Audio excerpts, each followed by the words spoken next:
It's the critical difference between being a pawn to your feelings and a master of your reactions. We often mistake the outward calm of a truly emotionally regulated person for an absence of feeling, a cold indifference. But that couldn't be further from the truth. To understand this profound distinction, let's step into a scenario where that essential control is absent, where the immediate, unchecked surge dictates the outcome. Imagine Alex, a talented but notoriously reactive project manager, sitting in a review meeting.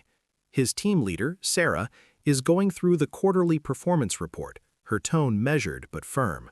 She gestures to a slide detailing a recent project where timelines slipped, gently suggesting that Alex's delegation strategy might have contributed to the delays. The air in the room, previously neutral, thickens almost imperceptibly for everyone else. But for Alex, it's a sudden, suffocating pressure. A wave of heat rushes through him, a familiar knot tightening in his stomach. His heart begins to thud a frantic rhythm against his ribs. Delay? My delegation? After all I've done? There is no gap, no sliver of space between the trigger of Sarah's words and the firing of his own. His jaw clenches, his eyes narrow, and before Sarah can even finish her sentence, a sharp, indignant retort slices through the room. "Are you serious, Sarah? I've been pulling all-nighters for this project. If anyone's to blame, it's the development team for under-delivering, not my delegation. Maybe you should look at their reports more closely instead of nitpicking mine." The words tumble out, fast and furious, laced with an undeniable hostility. The sudden aggression hangs in the silence that follows, heavy and uncomfortable. Sarah, caught off guard, blinks, her expression shifting from constructive to guarded. The rest of the team exchange uneasy glances, shrinking into their chairs. The meeting's productive energy evaporates, replaced by tension and a palpable sense of awkwardness.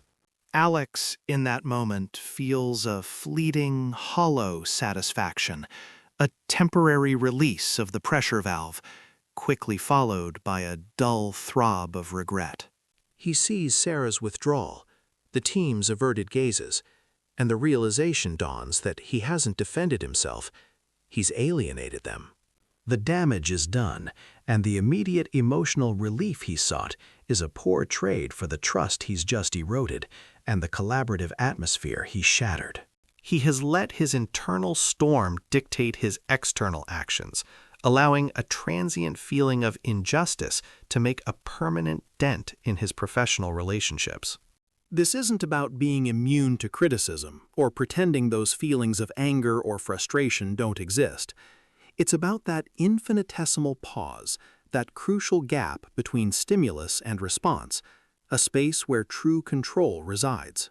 In Alex's case, that gap was non-existent. But imagine a different scenario where that space is consciously cultivated. When someone offers criticism, the initial spike of defensiveness is still there, the knot of anger still forms. But instead of an immediate lash-out, there's a visible, almost imperceptible delay.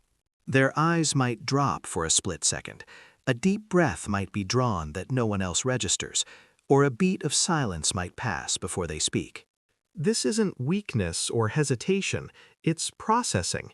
It's the conscious act of allowing the initial surge of emotion to crest and begin its inevitable descent, giving the rational mind a chance to engage. They ask themselves, is this interpretation accurate, or is it just my ego reacting? They separate the event from their story about the event. This small but profound act of intentional delay shifts the power dynamic from the emotion ruling them to them ruling the emotion. And this ripple effect extends far beyond just personal criticism. Think about the common spiral of escalation. Someone raises their voice, and the natural human inclination is to match that intensity, to mirror the aggression. But emotionally regulated individuals don't participate in this emotional arms race. When the volume goes up around them, their voice often goes down. Their speech slows. Their words become simpler, more direct, stripped of emotional baggage. They become an anchor in a rising tide, a calm counterpoint to chaos. And more often than not, the room, the conversation, the very atmosphere begins to adjust around them, lowering its own intensity to meet their stable baseline. Calm, when it is steady and unwavering, is incredibly contagious. They understand that decisions made in anger, sadness, or even fleeting euphoria are rarely sound. They don't quit a job while frustrated, confess deep secrets while overwhelmed, or make life-altering commitments while riding a wave of excitement. They understand that emotional states are temporary, like waves crashing on a shore, and clarity, truly effective decision-making, can only come from a place of stability, from waiting for the emotional waters to recede to their natural baseline. They don't demand immediate relief from discomfort. When anxiety or sorrow arises, they can sit with it, feel its edges, allow it to run its course without immediately rushing to extinguish it through impulsive actions, whether that's lashing out, excessive consumption, or frantic distraction. They allow the emotion to rise and fall naturally, understanding that the greatest power lies not in suppressing it, but in accepting its temporary presence without outsourcing their relief to detrimental behaviors. Ultimately, this profound capacity for emotional self-control means they do not fuse their identity with their fleeting feelings. Feeling anxious doesn't mean I am weak. Feeling sad doesn't mean I am broken. Feeling anger doesn't mean I am an unstable person. They experience states, acknowledging them as temporary visitors rather than allowing these emotions to redefine their core self. This separation preserves a fundamental stability, a rock-solid sense of self that remains unshakable regardless of the emotional weather. And the most tangible outcome of this inner mastery is consistency. Their values don't waver with their mood. Their boundaries don't collapse under pressure. Their tone remains respectful, even when under immense stress.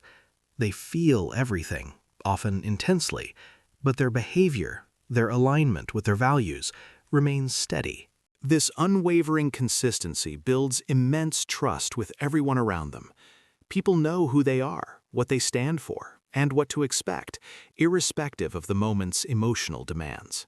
True emotional self-control isn't about being emotionally absent or devoid of feeling. It is, in its purest form, emotional leadership. It's the profound ability to feel the searing heat of anger without becoming aggressive, to acknowledge the icy grip of fear without becoming avoidant or paralyzed, to embrace the dizzying rush of excitement without becoming reckless.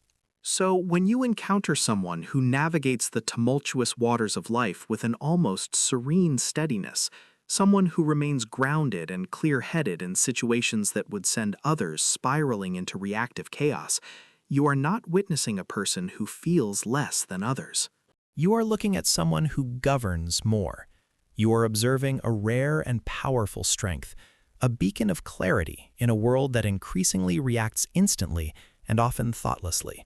This capacity for self-governance, for leading one's own internal landscape, is arguably one of the most invaluable and transformative strengths a human being can cultivate in our hyper-reactive modern age.